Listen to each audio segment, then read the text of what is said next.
கிறிஸ்துவுக்குள் பிரியமானவர்களே, ஆண்டவரும் உலக ரட்சகருமாகிய இயேசு கிறிஸ்துவின் நாமத்தினாலே இருதயத்தின் ஆழத்திலிருந்து உங்களுக்கு நல்வாழ்த்துக்கள். 37வது சங்கீதம் 19வது வசனம்.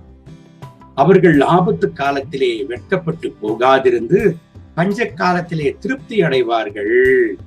நீங்கள் ஒரு வேளை சொல்லலாம், ஆண்டவரே கதி என்று நான் இருக்கிறேன், ஆனா என் வாழ்க்கையில பிரச்சனையின் மேல பிரச்சனை கடந்து வருகிறதே, ஏங்க இந்த சூழ்நிலை எனக்குன்னு இருக்கிறீங்களா? அன்பு தேவனுடைய பிள்ளைகளை, நீங்கள் கர்த்தருடைய பிள்ளைகளாக இருக்கிற பொழுது உங்களுக்கு விரோதமாய் வருகிற சூழ்நிலைகள் பிரச்சனையாக காணப்படலாம், ஆபத்தாக காணப்படலாம். ஆனா ஆண்டவர் உங்களை வெட்கப்பட விடவே மாட்டாரு. அதற்கு கீழ் இருக்கிற வரியை வாசிப்போமா? பஞ்ச காலத்தில் திருப்தி அடைவார்கள். சத்துருவானவனுடைய தந்திரமே கர்த்தருடைய பிள்ளைகள் திருப்தியா வாழக்கூடாது, சமாதானமாக வாழக்கூடாது என்பதுதான் அவனுடைய நோக்கமே. ஆனால் ஆண்டவர் இந்த இடத்துல செய்கிற அற்புதத்தை பாருங்க.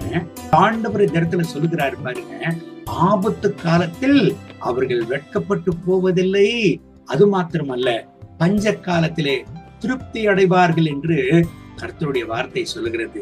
இவர்கள் யாருங்க? யாரை குறித்துங்க?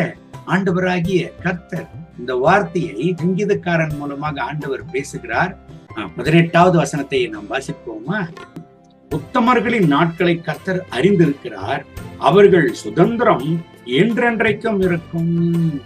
அன்பு தேவனுடைய பிள்ளைகளை, உத்தமர்களின் நாட்களை கர்த்தர் அறிந்திருக்கிறாராம், அவர்களுடைய சுதந்திரம் என்றென்றைக்கும் இருக்கும் என்று வேதம் சொல்கிறது. யாருங்க அந்த உத்தமரு? கர்த்தருக்காக தெரிந்து கொள்ளப்பட்டிருக்கிறவர்கள், ஆண்டவருடைய ரத்தத்தினால கழுவப்பட்டவர்கள். அன்பு கர்த்தருடைய பிள்ளைகளை, சோர்ந்து போயிருக்கிறீங்களா? ஒருபோது ஆண்டவர் உங்களை கைவிட மாட்டாரு. ஆபத்து காலத்துல நீங்க வெட்கப்பட்டு போக மாட்டீங்க, திருப்தியாய் வாழுவீங்க. இந்த கர்த்தருடைய வார்த்தையின்படி கர்த்தர் உங்களை ஆசீர்வதித்து நடத்துவாராங்க. கண்களை மூடி ஜெபிப்போமா? அன்பின் ஆண்டவரே, என்னோடு சேர்ந்து ஜெபித்துக் கொண்டிருக்கிற என் அன்பு சகோதர சகோதரிகளுக்காக ஜெபிக்கிறேன். கர்த்தாவே, உங்களுடைய பிள்ளைகளை ஆசீர்வதி, ஆண்டவருடைய மனதிற்கும் வெளிப்படட்டும். இப்பொழுதே இவர்களை வெட்கப்பட்டு போகாதபடி செய்யும் தகப்பனே. இவர்கள் தேவைகளை சந்தித்து இவர்கள் பஞ்ச காலத்தில் இவர்களை திருப்தியாக்கும். கர்த்தர் அப்படி செய்கிறதற்காக உமக்கு நன்றி, மகிமை, கனம், துதி உமக்கே. இயேசுவின் நாமத்தில் கேட்கிறோம் எங்கள் ஜெபங்களும் நல்ல பிதாவே. ஆமென், ஆமென்.